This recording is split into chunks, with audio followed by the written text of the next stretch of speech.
নমস্কার, আমি সাধনা। আজকের বানাবো এঁচোড় চিংড়ি। এই এঁচোড় চিংড়িটা আমি একটু অনুষ্ঠান বাড়ির মতনই করব। আপনাদের যদি ভালো লেগে থাকে একটা কমেন্ট করবেন, আপনারা কে কে এরমভাবে বানিয়েছেন। প্রথমেই এঁচোড়গুলোকে ছোট ছোট করে কেটে নিয়েছি আমি, আর কেটে নিয়েছি কিছুটা আলুগুলোকেও আমি ছোট ছোট ডুমো ডুমো করে কেটে নিয়েছি। এগুলোকে একটু আমি তেলের মধ্যে ভাজবো। একটু তেলটা বেশি দিয়েছি। এঁচোড়গুলোকে এবার ছেড়ে দিলাম তেলটা গরম হতে। একটু ছাঁকা ছাঁকা তেলেই আমি এঁচোড়গুলোকে ভেজে নেব। এঁচোড়গুলোকে ভাজতে একটু আমি নুন দেবো, আর দেবো অল্প করে একটু হলুদ।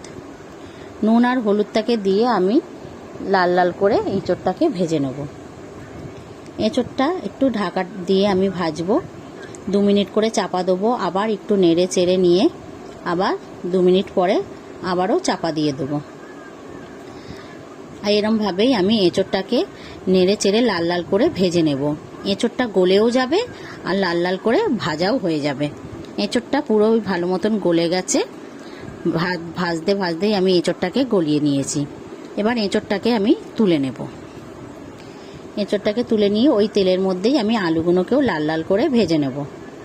আলুগুলোকেও এমন ভাজবো যেন আলুগুলো গলে যায়। আলুগুলোকেও আমি চাপা দিয়ে দিয়ে আমি লাল লাল করে ভেজে নেব।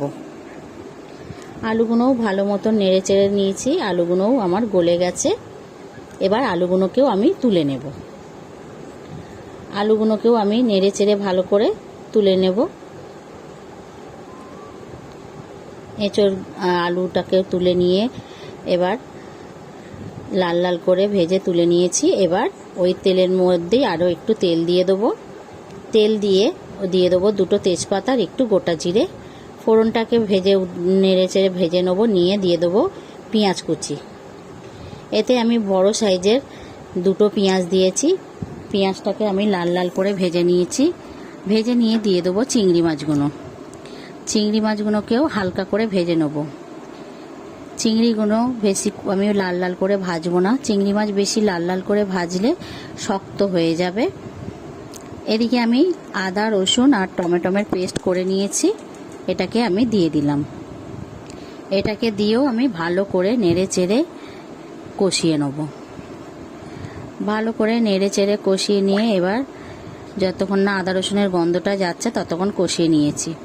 এবার দিয়ে দেবো পরিমাণ মতন লবণ, হলুদ গুঁড়ো, দিয়ে দেবো জিরের গুঁড়ো, আর দিয়ে দেবো ধনের গুঁড়ো, দিয়ে দেবো লঙ্কার গুঁড়ো, দিয়ে দিচ্ছি একটু কাশ্মীরি লঙ্কার গুঁড়ো একটু কালারটা ভালো আসার জন্যে। দিয়ে দেবো স্বাদ মতন একটু চিনি দিয়ে এবার ভালো করে মশলাটাকে আমি কষিয়ে নেব। মশলাটাকে ভালো করে যত ভালো করে কষানো যাবে তত এঁচোড়ের তরকারিটা টেস্ট হবে। বেশ এঁচোড়ের তরকারিটা তেল ছেড়ে দিয়েছে। এবার আলু আর এঁচোড়টা ভাজা দিয়ে দিলাম। দিয়ে এবার ভালো করে কষিয়ে নেব। কষিয়ে নিয়ে যতক্ষণ না ভালো মতন কষানো হচ্ছে ততক্ষণ নেড়ে চেড়ে একটু কষিয়ে নেব। নেড়ে চেড়ে কষিয়ে নিয়ে দিয়ে দেবো অল্প করে জল। জলটাকে দিয়েও নেড়ে চেড়ে আমি ভালো করে এটাকে ফুটিয়ে নেব। খানিকক্ষণ একটুখানি ফুটিয়ে নেব চাপা দিয়ে। 2-4 মিনিট চাপা দিয়ে রেখেছিলাম। দিয়ে দেবো কটা কাঁচা লঙ্কা। কাঁচা লঙ্কাটাও দিয়ে একটুখানি নেড়ে চেড়ে দেবো। নেড়ে চেড়ে নিয়ে বেশ আলু এঁচোড় সবই ভালো মতন গলে গেছে। এবার এর মধ্যে দিয়ে দেবো একটু ধনেপাতা কুচি, আরও দিয়ে দেবো একটুখানি গরম মশলা। ধনেপাতাটা আপনারা দিতেও পারেন, নাও দিতে পারেন। আমার এঁচোড়ের তরকারিটা রেসিপিটা কমপ্লিট হয়ে গেছে। আপনাদের যদি এই এঁচোড় চিংড়ি রেসিপিটা ভালো লেগে থাকে তাহলে একটা লাইক, কমেন্ট, শেয়ার করে দেবেন আর সাবস্ক্রাইব করে আমার পাশে থাকবেন। আর যদি ফেসবুকে দেখেন আমার পেজটাকে ফলো করে রাখবেন, তাহলে নতুন নতুন ভিডিওগুলো আপনারা সবার আগে পেয়ে যাবেন।